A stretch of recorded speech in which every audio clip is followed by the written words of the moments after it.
നമസ്കാരം. ഇന്ന് മാധവിക്കുട്ടിയുടെ പ്രശസ്തമായ കഥ കോലാട്. അവളുടെ 43-ാമത്തെ വയസ്സിൽ തമാശക്കാരനായ മൂത്തമകൻ പറഞ്ഞു, "അമ്മേ, നിങ്ങളെ കണ്ടാൽ ഒരു കോലാടിനെയാണ് ഓർമ്മ വരിക." അവൾ അവൻ്റെ ചിരിയിൽ പങ്കുകൊണ്ടു. പക്ഷേ അന്ന് അവരെല്ലാവരും വീട്ടിൽ നിന്ന് പുറത്തു പോയപ്പോൾ അവൾ കണ്ണാടിയെടുത്ത് വിഷണ്ണതയോടെ തൻ്റെ മുഖം പരിശോധിച്ചു. തൻ്റെ ഒട്ടിയ കവിളുകളെ വീണ്ടും പുഷ്ടിപ്പെടുത്തുവാൻ വല്ല മാർഗവും ഉണ്ടായിരുന്നെങ്കിൽ തൻ്റെ ജീവിതവും അതോടൊപ്പം പുഷ്ടിപ്പെടുമെന്ന് അവൾക്ക് തോന്നി. യൗവനവും ദേഹപുഷ്ടിയും ഉണ്ടായിരുന്ന കാലത്ത് അവൾ നിലത്ത് പായ വിരിച്ച് കിടന്നുറങ്ങുമായിരുന്നില്ല. പക്ഷേ ഓരോന്നോർത്ത് കണ്ണാടി നോക്കിക്കൊണ്ടിരിക്കുവാൻ അവൾക്ക് മനസ്സ് വന്നില്ല. അടുക്കളയിൽ പാല് തിളക്കാൻ തുടങ്ങുകയായിരുന്നു. രാവിലെ മുതൽ അർദ്ധരാത്രി വരെ അവിശ്രമം ജോലിയെടുത്ത് അവൾ തൻ്റെ കുടുംബത്തെ വളർത്തിക്കൊണ്ടുവന്നു. മെലിഞ്ഞു വെളുത്ത് അവിടെവിടെയായി ചില ഒടിവുകൾ പറ്റിയെന്ന് തോന്നിക്കുന്ന ഒരു ശരീരമായിരുന്നു അവളുടേത്. പക്ഷേ അവൾ ഒരിക്കലെങ്കിലും ക്ഷീണിച്ച് വീഴുകയോ ആവലാതിപ്പെടുകയോ ഉണ്ടായില്ല.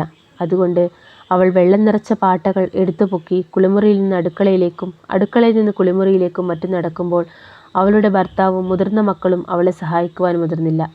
അവൾ പഠിപ്പും പരിഷ്കാരവും ഇല്ലാത്തവളായിരുന്നു. വീടടിച്ചു തുടച്ച് വൃത്തിയാക്കുവാനും ഭക്ഷണം പാകം ചെയ്യുവാനും തുണികൾ അലക്കി ഇസ്തിരിയിടുവാനും അവൾക്കുള്ള പാടവത്തെപ്പറ്റി അവർ ഇടയ്ക്ക് പുകഴ്ത്തി പറഞ്ഞു. പ്രശംസ കേൾക്കുമ്പോഴൊക്കെ തേഞ്ഞ പല്ലുകൾ വെളിപ്പെടുത്തി അവൾ പുഞ്ചിരി തൂകി. ഇളയ മകൻ സ്കൂളിൽ നിന്ന് മടങ്ങുമ്പോൾ ഒരിക്കൽ ഒരു നെല്ലിക്ക അവൾക്കായി കൊണ്ടുവന്നു.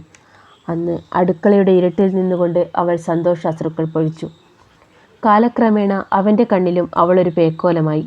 സ്കൂളിലെ ഡ്രാമയ്ക്ക് താനും കൂടെ വരുമെന്ന് അവൾ പറഞ്ഞപ്പോൾ അവൻ പറഞ്ഞു, "അമ്മ വരണ്ട, എനിക്ക് കുറവാണ്." "അതിനെന്താ, ഞാൻ സിൽക്കിൻ്റെ സാരി ഉടുക്കാലോ, എൻ്റെ കല്യാണ സാരി," അവൾ പറഞ്ഞു. "എന്നാലും വരണ്ട."